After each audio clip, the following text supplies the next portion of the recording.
Welcome to everyone.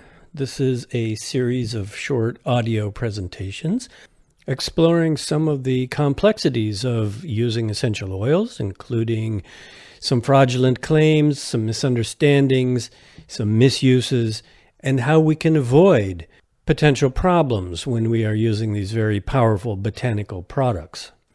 Let's look first at a little historical background of where essential oils came from. It's generally agreed by historians that the first distillation was about 1,000 years ago by the Persian physician Avicenna.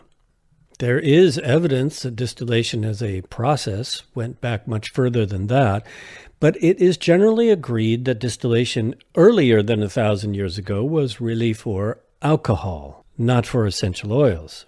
So Avicenna is credited with being the discoverer of distillation of aromatic plants, starting with rose oil.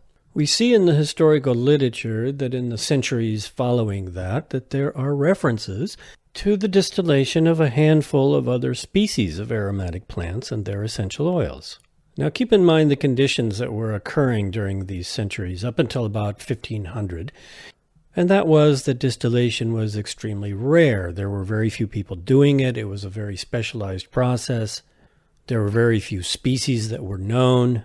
Very few people had access to these products. And in general, there wasn't much going on with essential oils and aromatherapy as we now know it. Now, we can trace back the origin of the modern aromatherapy world to some of the old origins of perfumery. And we can see that in some places like the perfume center of India, Kannauj, that the distillation of traditional attars has been going on for several centuries.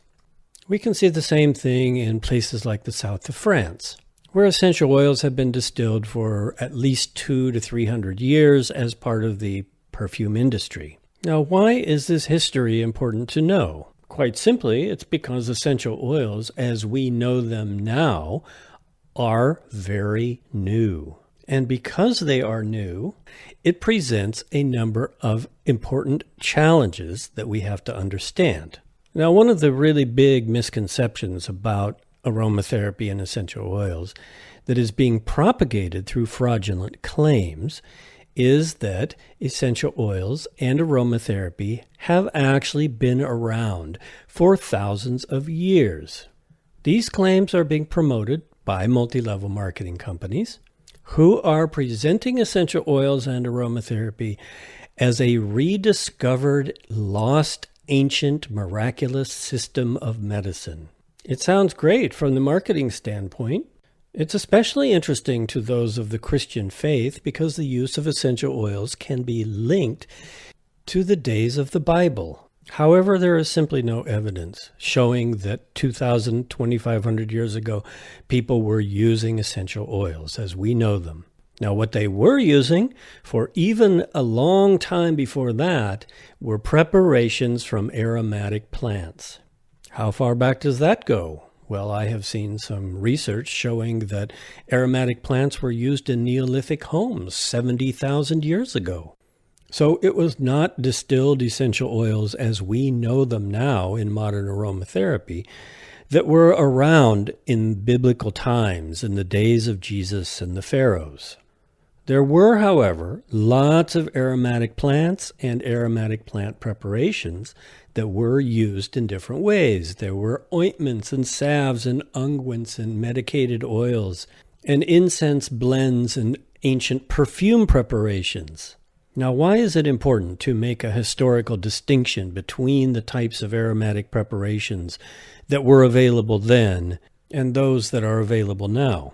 Quite simply, it's because those types of preparations were biocompatible, and essential oils are not biocompatible. If you infuse various resins, woods, spices, and aromatic herbs into a carrier oil and apply that oil to the skin, there's very little chance of irritation or inflammation.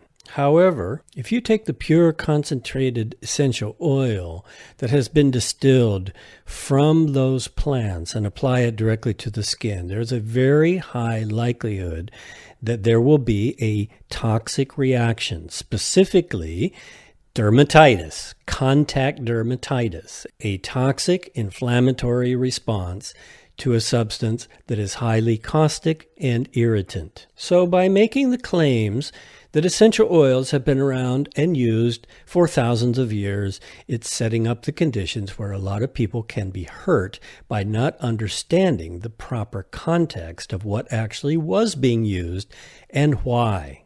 Okay, let's start with that. And in the next segment, let's explore the issue of biocompatibility more so that we can understand how to use the oils safely. And with that, we can conclude our first short segment.